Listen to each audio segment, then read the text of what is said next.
मुंबई में एनसीपी नेता और महाराष्ट्र के पूर्व मंत्री रहे बाबा सिद्दीकी की मौत पर अब बिहार में सियासी बयानबाजी तेज हो गई है।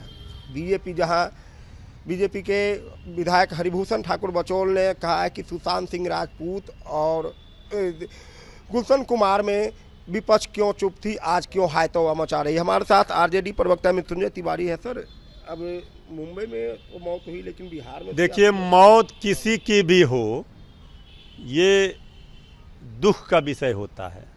मौत पर सियासत करना बीजेपी की पुरानी आदत रही है। हम लोग किसी भी आपराधिक घटना पर, किसी के मौत पर सियासत नहीं करते। बाबा सिद्दीकी साहब की मौत हुई, जिस तरह से अपराधियों ने गोलियों से छलनी कर दिया, ये अत्यंत ही दुखद है। उनका गृह राज्य बिहार है, गृह जिला गोपालगंज में है।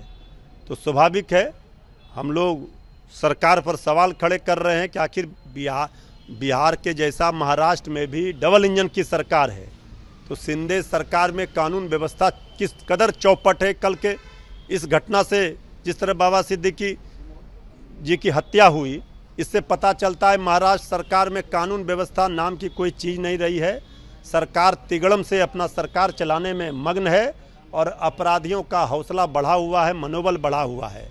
तो ये कानून का जो राज का राग अलापने वाले लोग हैं, आप बताएं ये कौन सा राज है महाराष्ट्र में डबल इंजन की सरकार में? अपराधी राज, महाजंगल राज कायम कर दिया।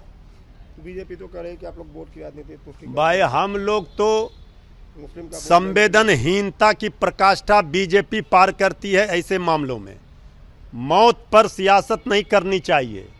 हम सवाल खड़े कर रहे हैं कि शासन प्रशासन क्या कर रहा है, क्यों जब इस तरह के सुरक्षा श्रेणी में रहने वाले इस खास आदमी की इस तरह हत्या हो रही है बांद्रा जैसे जगहों पर मुंबई में, तो फिर आम लोग तो भगवान भरोसे हैं। तो कानून का राज तो चौपट है, ही तो दिख ही रहा है। एक सवाल और है, बिहार में अब गिरिराज सिंह हिंदू स्वाभिमान यात्रा पर निकलेंगे, जो कि मुख्यमंत्री नीतीश कुमार उनकी पार्टी को कहा जाता है कि हिंदू मुस्लिम को लेकर चलते हैं। बीजेपी को तो पहले से बदला। अरे भाई, हिंदू मुस्लिम से भला किसी का होने वाला नहीं है। ये सब यात्रा बांग्लादेश पाकिस्तान में निकालें। यहाँ इस देश में, हिंदुस्तान में हिंदुओं के स्वाभिमान को कोई खतरा नहीं है। हिंदुओं को संगठित करने की कोई ज़रूरत नहीं है। 80% हिंदुस्तान में हिंदू एकजुट हैं और ये देश की खासियत है कि हिंदू मुसलमान सब धर्म के लोग आपसी भाईचारा, प्रेम, मिल्लत के साथ रहते हैं। इसको खत्म करने का काम, सांप्रदायिक सौहार्द, सद्भाव बिगाड़ने का काम भाजपा करती है। यहाँ तेजस्वी मॉडल, रोजगार मॉडल, पढ़ाई लिखाई, दवाई कमाई, सिंचाई मॉडल चलेगा। ये अपना वोट बैंक को संगठित करना चाहते हैं, नफरत फैलाना चाहते हैं, और इससे ज़्यादा कुछ नहीं। ये लोग तो कह रहे हैं कि जहाँ मुस्लिम की संख्या ज़्यादा है, वहाँ लोग तो हिंदू सुरक्षित है। अरे भाई, ये हिंदू मुस्लिम से किसका भला करेंगे? न हिंदू बनेगा न मुसलमान बनेगा। इंसान की औलाद है, इंसान बनेगा। यही हिंदुस्तान की खूबसूरती है। सवाल ये भी है कि नीतीश कुमार क्यों चुप है? भाई, आदरणीय नीतीश कुमार जी पर लोग तो सवाल खड़े कर रहे हैं कि क्या यही अब आदरणीय नीतीश कुमार जी बीजेपी में विलय करेगी पार्टी को? आदरणीय नीतीश कुमार जी बताए, ये बीजेपी का मॉडल उनको पसंद है ना?